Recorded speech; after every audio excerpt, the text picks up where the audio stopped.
నమస్తే అండి, welcome to Telugu capital. నేను మీ అడ్వకేట్ శ్వేత. ఈ రోజు నాతో పాటు ఉన్నారు నా colleague advocate Shashikant sir. Sir నమస్తే సార్. నమస్తే మేడం. సార్, చాలా కేసెస్లో వైఫ్ హస్బెండ్ వైపు క్రూయల్టీని ఫేస్ చేసి వాళ్ళ ఫ్యామిలీ మెంబర్స్తోని గొడవలు అయి ఉండొచ్చు. ఇంకా నేను ఈ పాయింట్ వరకు నేను ఇంత ట్రామాని తీసుకున్నాను, ఇంకా ఇంతకన్నా వేదన నేను గురి అవ్వలేను అని హస్బెండ్ వదిలేసి వెళ్ళిపోతూ ఉంటారు. వెళ్ళిపోయిన మరుక్షణము హస్బెండ్ చేతిలో అస్త్రం ఏంటి అని అంటే రెస్టిట్యూషన్ ఆఫ్ కాంజుగల్ రైట్స్ వేయడం, ఆర్సీఆర్ వేస్తున్నారు.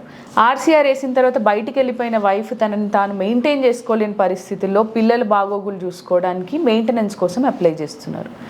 అలాంటి సందర్భాల్లో నేను ఆర్సీఆర్ వేసాను కదా, నా భార్య నా దగ్గరికి రమ్మంటున్నాను, ఇంకా నేను మెయింటెనెన్స్ కట్టాల్సిన అవసరం లేదు అంటున్నారు. వీళ్ళు ఆర్సీఆర్ వేస్తే మెయింటెనెన్స్ ఎగ్గొడతాను కదా. ఎస్ మేడం, చాలామంది డైవర్స్ కేసులలో ఆర్సీఆర్ అన్న దాన్ని మిస్యూజ్ చేసుకుంటున్నారు. ఆర్సీఆర్ అన్నది ఏంటంటే మన చూసే వీక్షకులకి క్లుప్తంగా చెప్తాను నేను. ఆర్సీఆర్ అంటే restitution of conjugal rights. Conjugal rights అంటే మ్యారేజ్ రైట్స్.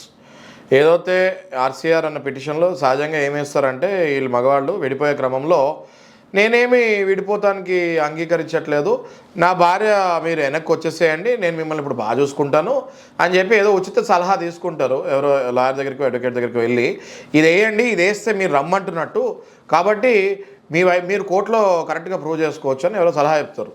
ఆ సలహాని వీళ్ళు ఆర్సీఆర్ అని వేసేసి ఇంకా నిమ్మకు నిమ్మెత్తినట్టు కూర్చుంటారు ఏదో మంచోళ్ళలాగా. అయితే ఈ క్రమంలో అవతల వైపు వైఫ్ ఒకవేళ నిజంగానే ఆమె మంచి ఉత్తమరాలు అయి ఉంటే ఆమె చాలా ఇబ్బంది పడటం జరుగుతూ ఉంటుంది. కోర్టు అలాంటి టైంలో మీరు ఆర్సీఆర్ వేస్తారు కదా, మెయింటెనెన్స్ కట్టక్కర్లేదని ఏ కోర్టు చెప్పదు.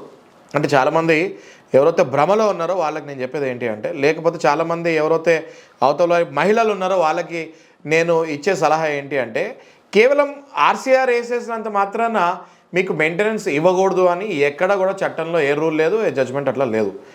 ఆర్సీఆర్ వేసిన తర్వాత ఒకవేళ మీరు ప్రూవ్ చేసుకోకుండా కోర్టు ఒకవేళ జడ్జ్మెంట్ ఇచ్చినా కూడా, ఆర్డర్స్ ఇచ్చినా కూడా, ఖచ్చితంగా కేసు అంతా అయ్యే వరకు మీరు తిరిగి వాళ్ళ ఇంటికి వెళ్ళినా కూడా ఏదైతే మెయింటెనెన్స్ ఆర్డర్ ఉంటుందో ఆ మెయింటెనెన్స్ ఆర్డరు మీరు కావాలనుకుంటే నెల నెల ఆయన డబ్బులు ఇవ్వాల్సిందే. ఒకవేళ ఆ నెల ఆయన డబ్బులు ఇవ్వకపోతే వెంటనే ఆ మెయింటెనెన్స్ మీద వడ్డీతో సహా మళ్ళీ కంప్లై చేసుకొని మీ డబ్బులు మీరు బ్రహ్మాండంగా తీసుకోవచ్చు.